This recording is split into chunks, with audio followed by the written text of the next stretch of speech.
So in this video I'm going to film the life of an indie game developer, and first thing you need is a cup of coffee, which I already brewed. Definitely a bit addicted to coffee right now, but I don't really see that as too much of an issue because I'll probably go a few weeks with coffee and then a few weeks without coffee. Definitely an important part of the day, you know.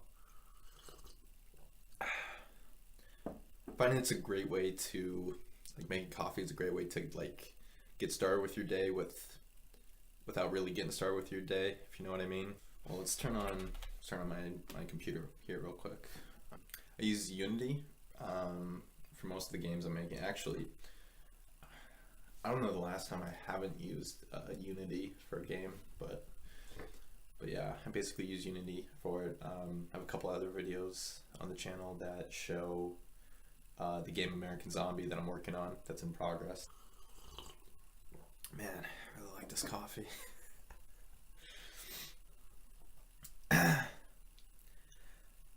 Yeah, I mean, so basically, I've just been like a hobbyist game developer pretty much.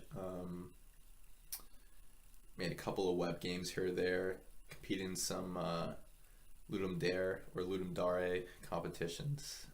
You know, I've always been fascinated by the idea of like a zombie apocalypse simulator kind of game, and I mean, there's definitely games kind of like this, but none, I guess, to the kind of open world scale that I'm thinking.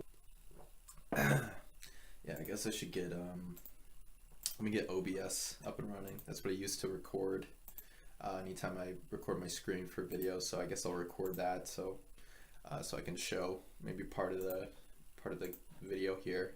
Yeah, so I mean, right now kind of what I'm working on is mainly like the city portion. So probably just gonna add, I'm just gonna add a couple more buildings to it. So my kind of like initial concept for this is like, let's create kind of a city area like in the center, and then I'm gonna kind of have more like open areas, like maybe some farm areas and mountains and that sort of thing. But there will be like a highly city urban kind of area in the middle, and that's what I'm starting out with this. And it does take quite a bit to actually build even just what you see here. Like there's some pre-built buildings which I've been using, but I've also started to move on to more customized buildings where like every wall piece you need to set. So like I'm just gonna go through and well, actually, like right here I have a building and I can finish this up. Another interesting thing is like there's an entire nav mesh setup.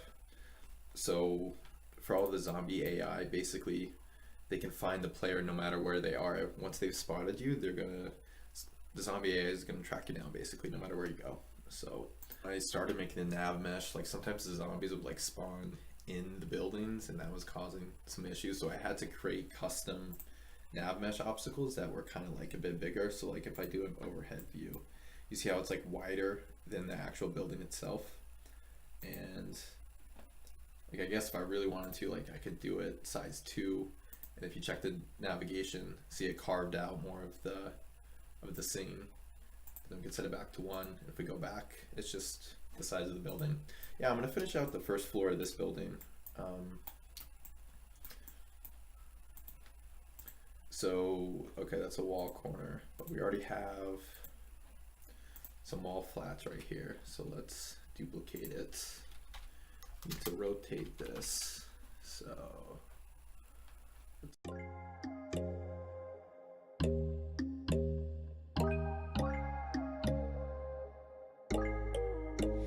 when there's no hope hiding, no chance concealing what deep down I felt for you. Oh, I regret for losing the one who loved me, for who I can't go back to. Walking through all the dust. so it looks like since we already have the nav mesh obstacle, we don't need to regenerate the nav mesh. But yeah, it looks like we got the building, first floor here, all complete. And yeah, now we can check it out in the game. This actually is communicating to a database right now. the networking component to the game right now is with Photon.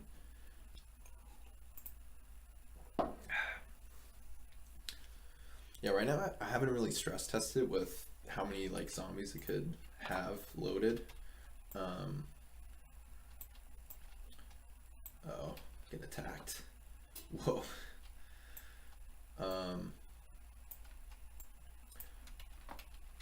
yeah, right now I haven't like stress test how many, and also like I'm just I haven't upgraded Photon yet, so in theory I could handle tens of thousands of people on one server, but I haven't actually tested it yet, so maybe that'll be a future video. I'll stress test to see if I could load, you know, a bunch of zombies and see what happens. So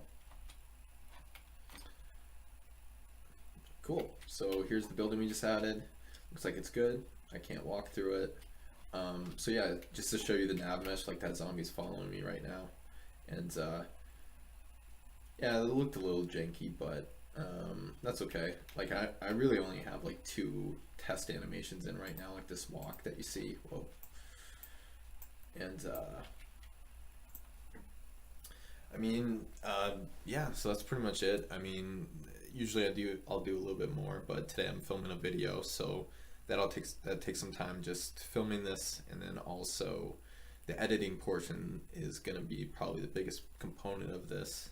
I'd definitely be interested in what you guys are most interested in to see about this game, or what features you would be most interested in seeing. Because maybe I could get to those first and then make more videos about it to grow the audience.